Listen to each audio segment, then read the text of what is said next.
Salvete omnes, ya ha llegado el verano. Y este verano, en Antigua Roma al Día, vamos a hacer algo muy especial. Os traigo unos vídeos antiguos que nunca llegaron a subirse a YouTube, porque están grabados en un momento, bueno, pues de hace muchos años, en los que se subían a Periscope, a Twitter, a otras redes sociales, y nunca llegaron aquí.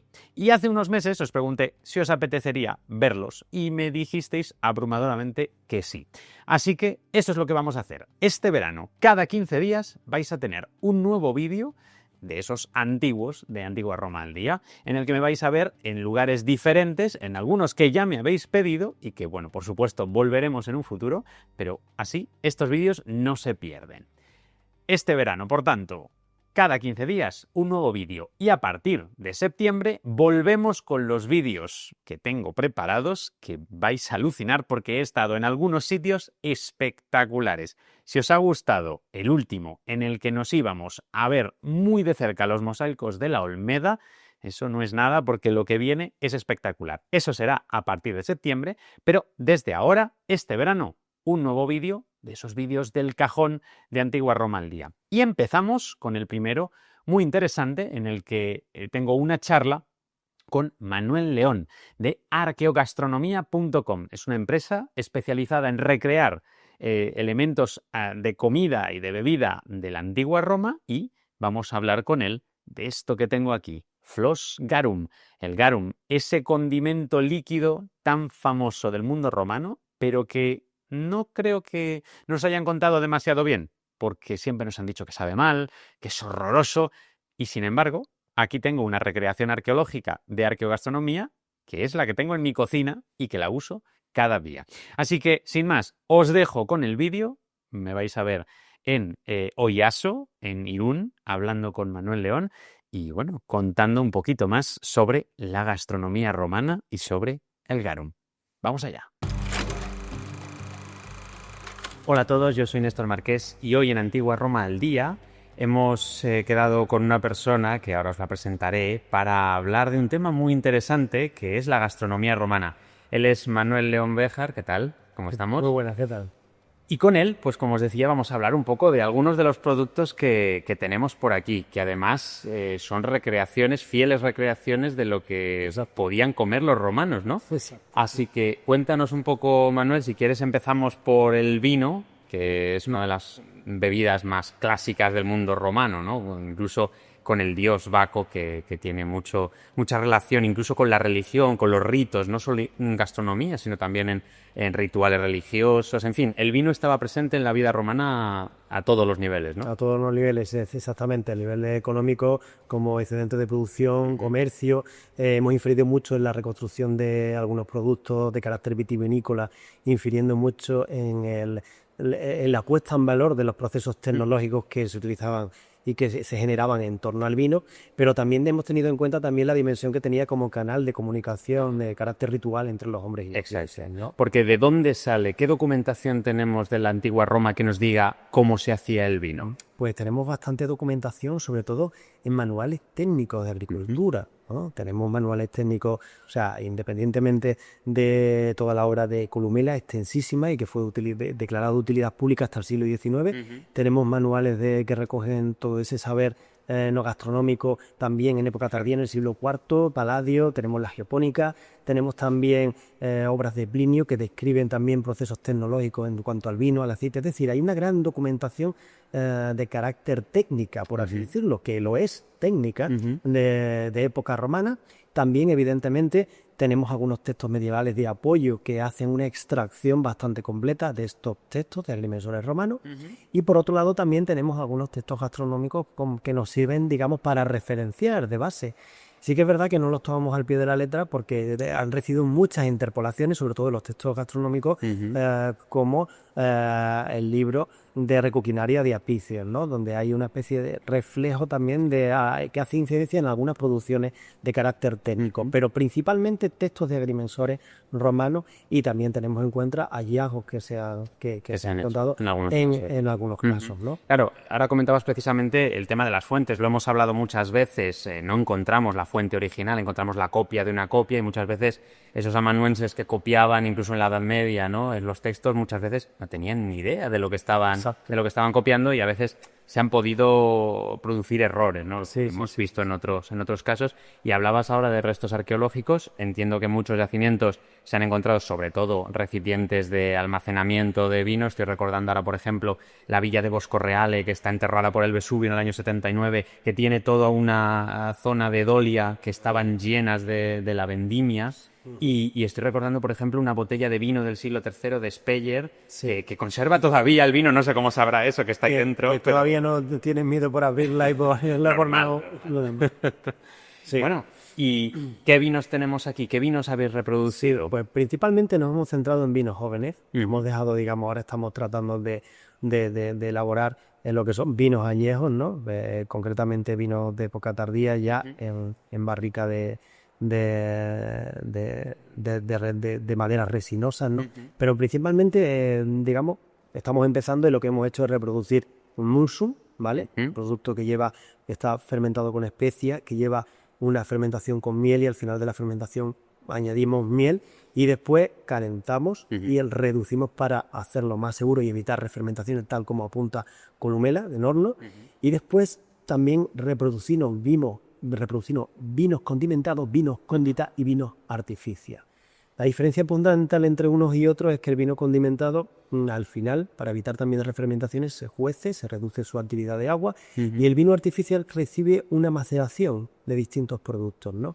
Y nos ha parecido muy interesante tanto los maridajes como las sensaciones y el perfil organoléptico que hemos sacado en estos vinos, ¿no? Claro, porque el vino en la antigua Roma, claro, no tenemos que imaginarlo como el que se toma hoy en día. No es nada ni parecido, ¿no? No, nada parecido. Sí que es verdad que había un vino más básico, el vino Meru, que es el que se fermentaba con agua de mar, que independientemente de que sea un conservante barato, un conservante que también lo que hacía era generarle limpidez al vino, que cuando se produce la fermentación alcohólica, las levaduras después perecen en el proceso, los azúcares se convierten en alcohol y se queda una masa de proteínas de levadura flotando. Si le añades una solución salina, como apuntaba Columela, se genera limpidez, baja esa capa de levaduras muertas, ¿vale? Y se genera limpidez en el vino, que eso es algo que también se le añadía a los vinos que tenían cierto estatus, pero sobre todo para su preservación entraban en juego especias traídas de Oriente que actuaban como elementos antimicrobianos y aumentaban en mayor medida su perdurabilidad. También la miel en los vinos era básico y fundamental, porque al tener un gran aporte de potasio reducía la acidez de los vinos, no solamente para el ingiriente, para la persona que lo tenía que sufrir algunas veces, sino la acidez total del vino. Vinos entonces con ese sabor de especia, con años especiados, que se tomaban en las cenas, especialmente, entiendo, en los convivia, en los banquetes. Exacto. En algún momento en específico, es decir, en la prima mensa, o ¿en qué momentos más o menos se servía vino? Normalmente se cree que, excepto el Munsum, no había mucha documentación al respecto, que se tomaba en la gustatio, en la parte inicial o cualquier... En los entrantes, ¿no? Más a primera entrante, exacto, y en los postres no había mucha documentación. Lo que sí que nos hemos dado cuenta de que los vinos que hemos reproducido, muchos de ellos, algunos los hemos comercializado, otros no, tenían un perfil muy gastronómico. Con lo cual, muchas veces, eso de que se consumían de manera reiterada y sistemática en los banquetes, en los vinos más perfumados, al final de los banquetes, la comisate, pues nosotros los desechamos completamente. ¿Por qué? Porque hay algunos, por ejemplo, algunos vinos como los de Violeta, tienen un perfil de maridaje brutal con las proteínas, otros como los de Rosa, con las grasas, ¿vale? Independientemente de los vinos medicinales. Pero sí que es verdad que en algunos banquetes, pues después del vino Munsum, se tomaba el Meru también, cuando escaseaba poco las fortunas. Es básico. Todo claro. Pero sí que es verdad que nos hemos dado cuenta que esa parte final, la comisatio, en la que se rendía culto y tributo al vino y se sucedían los brindis por el emperador, la patria, los dioses, pues no funcionaban estos vinos como si fueran copas, porque tienen un perfil gastronómico muy importante y muy acusado, la verdad. ¿Qué vinos tenemos aquí hoy con nosotros? Pues mira, aquí tenemos dos vinos, ¿vale? Bastante interesantes. Son un vino de rosa, vino de violeta. Vino de rosas y de violeta. Vino cóndita, un vino artificial. Y después tenemos otro vino que tiene un perfil más vertical, menos gastronómico, que es un vino medicinal. Porque también el vino se usaba como remedio medicinal. Sí, como remedio. El vehículo es un vehículo conductor bastante interesante. Era un excipiente bastante interesante que al mezclarse con ingredientes beneficiosos para el organismo, pues puede ser, por ejemplo, la granada, la raíz de lirio, el apio, la menta, el perejil, la canela. En fin, un sinfín de ingredientes que hacen que fuera un vehículo conductor medicinal excelente y era recomendado por muchos médicos como Galeno o Dioscores, ¿no? Que decían los vinos dulces endulzados eran muy buenos para las afecciones de riñón, del hígado, del corazón. Y la mayor parte de los vinos, de la tipificación de los vinos, lo hicieron los médicos, los galenos, y la mayor parte de ellos eran vinos medicinales, no gastronómicos. Vamos a probar, si quieres, alguno de ellos. Perfecto. ¿Cuál es este que tenemos aquí? Mira, vamos a probar primero un vino de rosa. Vino de rosa. Exacto. Vamos a probarlo. Tú eres el experto, me dices un poco cómo Bueno, es, qué es lo que me voy a encontrar también para que la gente que ahora mismo no lo está probando, de hecho, luego os explicaremos que estos vinos, nos contará Manuel, que los podéis comprar, luego os diremos, pero vamos a probarlo primero. tiene un sabor mucho más aterciopelado, tiene un color rojo granate bastante intenso y después en el ribete, en la zona que está marcada en la separación entre el cristal y el vino, vemos que tiene una aureola de color marrón. ¿Por qué? Porque se utiliza, según Columela, miel de encina. La miel de encina tiene bajo poder de cristalización y evitaba que se producieran depósitos posteriores en los vinos. A partir de ahí es muy interesante que es un vino que es muy astringente en boca, muy aterciopelado, notas el sabor de la rosa, pero también te transportan las especias en el paladar. Sí. Y lo que te pide es grasa. O sea, esto con un bacalao, con un foie, va perfectamente, incluso con un chocolate negro. Porque al final estamos hablando de vinos romanos, pero que se pueden combinar perfectamente con la gastronomía actual también, incluso. Exacto. Y que combinan muy bien con la gastronomía romana. Está claro. Y hablando de gastronomía, hablando de comida también, tenemos aquí un queso que no es un queso cualquiera. Háblanos un poco de dónde sale este queso que tenemos aquí y cómo está hecho. La verdad que es bastante interesante el producto, que nos llamó mucho la atención el proceso de producción de lácteos en época romana. Había productos parecidos al requesón, el queso estaba presente en infinidad de platos y también se hacían pastelillos de harina y de queso que eran el libum, que era una especie de pastel ritual que se daba en ofrenda a los dioses. Es un elemento ritual. Es un elemento de carácter ritual. La mayor parte del queso en Roma es queso fresco, pero también utilizaban ya desde época romana cuajos de carácter animal y vegetal. La flor de cardo era muy utilizada y daba una textura a los quesos bastante interesante y unos sabores florales súper potentes. A partir de ahí, independientemente del queso fresco, curaban los quesos, los afinaban y había unos tratados de conservación de queso que nos parecían muy interesantes. Se tomaban queso de cabra, queso de oveja y Columela hace inferencia en que tomando un mosto o un vino de la época se podía curar ese queso, hacer que fuera más perdurable, metiendo ese queso en mosto o en vino, cerrando un envase con yeso y generando una atmósfera anaeróbica. Cuando el mosto fermentaba o si era vino, lo que hacía es que se producía en atmósfera anaeróbica una conversión del ácido málico del vino, que es el que le da fuerza, potencia y astringencia al vino, en ácido láctico. Y es muy interesante que en la actividad microbiana hemos hecho ensayos. Al principio te contábamos con 8.600 bacterias, al mes teníamos 23.000. ¿Qué quiere decir eso? Que empieza el queso a cambiar su perfil organoléptico, aumentan las proteínas, bajan las grasas y te encuentras un producto sápido. Y nosotros, como mejora tecnológica, lo que hacemos es que también lo inyectamos con vino de rosado y con vino Bush. Es decir, este queso está curado en vino. En vino, con fermentación maloláctica, el mismo sistema que utilizaba Columela para conservar el queso. Vamos a probarlo. Además, en la parte de la corteza se ve perfectamente este color del vino, ¿no? Que lo ha cogido y tiene un sabor. Una textura más fina, más potente en boca. Y está totalmente contaminado con la fermentación maloláctica. Muy bueno. totalmente distinto, que es el que se hacía de sardina. Con más peces más pequeños. Peces más pequeños. ¿Qué ocurre? Que a partir de entonces, pues a los 7 días se quita esa muria, se le quita a la mezcla actividad de agua, es decir, el producto se hace sanitariamente más seguro al quitarle agua, y se empieza a micronizar, a remover durante 21 días.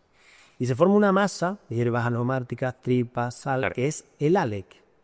Y el ALEC, al estar hecho también de tripa de pescado, la tripa de pescado tiene un aminoácido que son las lisinas. Y las lisinas atacan la carne del pescado, la proteína, la hidrolizan, la convierten en líquido y las degradan y convierten esas proteínas en aminoácidos. Y al convertir esa proteína en aminoácidos, las convierten en una sustancia sápida, muy potente de sabor. El garum no era el ketchup de la época, era algo parecido a la trufa negra. Claro, estamos hablando de un producto de una calidad muy alta y al alcance de poca gente. Exacto, además, excepcional. con un proceso, como estamos viendo, bastante complejo, muy largo, claro, que al final produce una cantidad de garum muy pequeña con respecto a toda la cantidad de pescado que ha habido que macerar, ¿no? Exacto. En la Universidad de Cádiz, en unas intervenciones arqueológicas desde 2008 a 2012, intervinieron en una botiga del garum de Pompeya, obtenieron muestras, se hicieron análisis de proteínas, de los ácidos grasos del pescado, extrajeron, digamos, secuenciaron las plantas que habían allí y los compararon con un texto que encontraron científicos de la Universidad de Sevilla, Enrique García de Vargas, del grupo de investigación de la Turbetania Lavética, con un texto de Gargilio Marcial, en el cual se describían perfectamente cuál era el proceso de producción del garum. Claro. Se cruzaron los datos y lo que empezamos a hacer en el laboratorio en las mismas condiciones de humedad y temperatura y de operación fue la reconstrucción física del garum. Porque, claro, esto que tenemos ahora aquí, esta flor de garum, esto es garum, esto que estáis viendo es una recreación del garum romano, sí, pero como bien nos ha dicho Manuel, esto no es algo que se hayan inventado, esto es algo científico, es un proceso científico de laboratorio, refrendado por la arqueología, refrendado por los textos, y que está publicado en revistas científicas y aceptado como algo correcto, y que, bueno, ahora tenemos la oportunidad de probar y de comprobar realmente que el garum no es ese bulo que nos hemos tragado todos por haber oído que está hecho con tripas de pescado. Ya parece que es que los romanos comían las tripas de pescado. Yo estoy pensando que a un romano también le daría asco comer tripas de pescado, pero una vez transformado, una vez convertida en esta salsa, esto es una delicia, es un manjar. Sí, es un producto potente que no se utilizaba crudo. Eso sí, para los amantes del sushi, o sea, lo recomiendo ferventemente crudo, pero se utilizaba amalgamándolo con otros ingredientes, con aceite, aceto garum, con vino o erogarum, daba una salsa muy compleja que se emulsionaba, porque eso sí es verdad. No podemos encontrar textos romanos en los que aparezca así, leguas de flamenco, lirones a la miel, ubres de cerda, pero después la mayor parte de los platos utilizan productos de primera calidad, productos que nos podemos comer hoy, con procesos tecnológicos muy avanzados. Uso de nitrato, emulsiones a alta temperatura, espesantes como almidón del trigo, extraían el almidón del trigo para espesar la salsa, decoraciones con aceite puro de oliva. Y una vez que se extraía de esa masa de pescado la flor del garum, aquí viene lo interesante, se cogía un paño de lino, se filtraba y esta primera fracción de garum se vendía a un precio astronómico. Altísimo. Y después esa masa servía después para hacer otros subproductos, el acetogarum o el oxigarum. Cogían acetum, es decir, acético, vinagre, exacto, lo pasaban por la masa, por el ALEC, que se llamaba así, la masa de pescado, sal y hierbas aromáticas. El vinagre rompe los enlaces de agua, genera una extracción de producto y genera un vinagre de mar impresionante que es el oxigarum. Y este es el resultado. Exacto. Que también lo habéis comercializado, también lo habéis recreado en este caso, y que en todos estos casos lo que estamos hablando, que esto sí que es interesante, que a lo mejor hay ese fallo de concepto entre mucha gente, que no es un alimento por sí mismo, es un condimento, es un añadido, es un potenciador del sabor, efectivamente. Y que no estaba al alcance de cualquiera, está claro, la muria sí. Claro, diferentes elementos, o ese garum secundum que sale después de haberlo prensado otra vez de menor calidad, por ejemplo. Sí, que lo hemos obtenido y la verdad es que es echarle agua, digamos, a la mezcla una vez que se ha obtenido la primera fracción, pero es muy salido. No tiene nada que ver, no es un producto que sea fácil de abarcar. Por ejemplo, el oxigarum tiene unos matices, una palatabilidad mucho mayor. Y claro, después de haber extraído todo ese garum, el resultado es esto que tenemos aquí, que es esta pasta micronizada que decías, es el ALEC, El ale. Que simplemente son pues todos los restos del pescado, de las hierbas que tenemos aquí y Claro. que... Es un potenciador bastante utilizado en cocina, pero digamos para los que no sean cocinillas, lo que hemos hecho es lactificable y hemos obtenido un producto que es este, que es una especie de mousse de ale, Ajá. que está lactificado y que se puede tomar sin ningún problema. Como si fuera un paté, digamos. Sí, como si fuera un paté, Ajá. o para hacer risotos marinos, Ya. o como complemento en aliño, que es bastante dúctil. Pero es verdad que este no es un producto original del mundo romano, sino es una transformación Una moderna. transformación moderna que- para poder rentabilizar. Pero vamos, aún así, esto lo comentábamos antes también como especia, como simplemente como para condimento. condimentar un plato. Exacto. La verdad es que el olor Fantástico. que tiene es espectacular. Exacto. Pues, si te parece, vamos a probar el garum, la flor de garum, que lo tenemos por aquí. Sí. Y yo lo voy a probar mientras tú vas comentando un poco cuáles son los sabores, cuál es el gusto que va a tener esto en la Sí. boca. Vamos a probar. Pues tiene un color ambarino bastante especial y después es muy potente. Es salino, porque es un producto que no está hecho para tomarlo tal cual, ¿vale? Sino, como ya hemos dicho, mezclado con otros ingredientes para potenciar sabores. Y sí que tiene un gusto íctico, como a pescado, pero también tiene mucho umami, el quinto sabor. Y el umami es prácticamente como si tomaras un boleto a la plancha directamente y tienes esa envoltura en boca, un sabor que se te pega al velo del Arriba. paladar y te hace salivar. Sí, sí, es muy interesante eso, el sabor, ese sabor de pescado así un poco salado, Cárnico también incluso, exacto. Pero es verdad que es un sabor que llena totalmente la boca y efectivamente te hace salivar mucho. Exacto. Y es ese umami, ese sabor que hasta hace poco tiempo no conocía a nadie y que ahora está un poco también Sí, de sí, moda, está ¿no? de moda, está de moda. Y que la verdad es que habiéndolo probado, de verdad que es un sabor intenso, pero realmente es muy bueno, es muy potente. Es muy bueno, muy potente. Sí, sí, sí. Y después, con esa segunda fracción, una vez que extraemos ese garum, pues también hemos producido con el acetum, con un vinagre tradicional, sin atificación rápida, hemos producido el oxigarum. El oxigarum. Es una Que maravilla. lo teníamos por aquí. Sí, Vamos a probarlo también. evidentemente, el oxigarum tiene una punta al principio de vinagre, pero después tiene una palatabilidad increíble. Sí. O para un aliño o para cocina.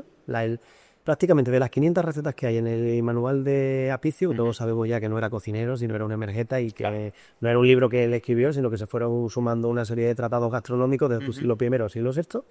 Pues de esas casi 500 recetas, 173 contienen acetum, vinagre, con lo cual era un ingrediente indispensable Claro, no para solo- la cocina, no solo solamente para un aliño. Aliño de ensalada, sino como integrado en la propia cocina. Exacto, porque la elaboración de los vinagres en aquella época era muy compleja y ahora estamos inmersos en la reproducción de una serie de vinagres de época romana. Ya hemos reproducido vinagres de época mozárabe que son bastante interesantes, que vienen derivados de un vino romano añejo. Ajá. Vinagre de macetilla mozárabe que es muy interesante.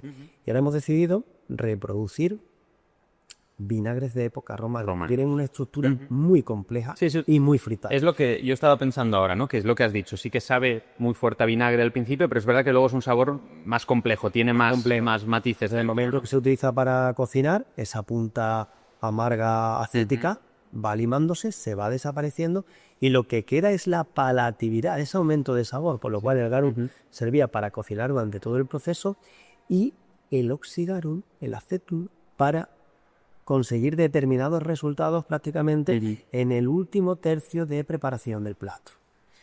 Bueno, pues hemos dado un buen repaso a la cocina romana, desde el vino, el garum, este oxigarum, el queso que nos comentabas también. Y yo creo que los que nos están viendo están diciendo esto está muy bien, que nos hayáis contado todo, que lo hayáis probado, pero lo queremos probar nosotros, ¿no? ¿Dónde se puede encontrar? Alguien que se meta en internet, por ejemplo, ¿dónde puede encontrar estos productos? Sí, o en productosmasabuelos.com o en arqueogastronomía.com, que es una web que se va a abrir de productos específicos relacionados con la gastronomía romana. Arqueogastronomía.com. Exacto. Así que ya lo sabéis, si queréis probar estos vinos de la antigua Roma, este queso que también está muy bueno, o directamente iros a hacer ese experimento de probar a integrar en la cocina el garum romano, ¿no? Esa salsa tan tan famosa y a veces tan desconocida, sobre todo por el sabor, que ahora tenéis la oportunidad de probar, pues ya sabéis que podéis hacerlo allí. Manuel, muchísimas gracias por habernos contado todo esto y nada, a vosotros os doy también las gracias por haber visto este vídeo y nosotros nos vemos en el siguiente.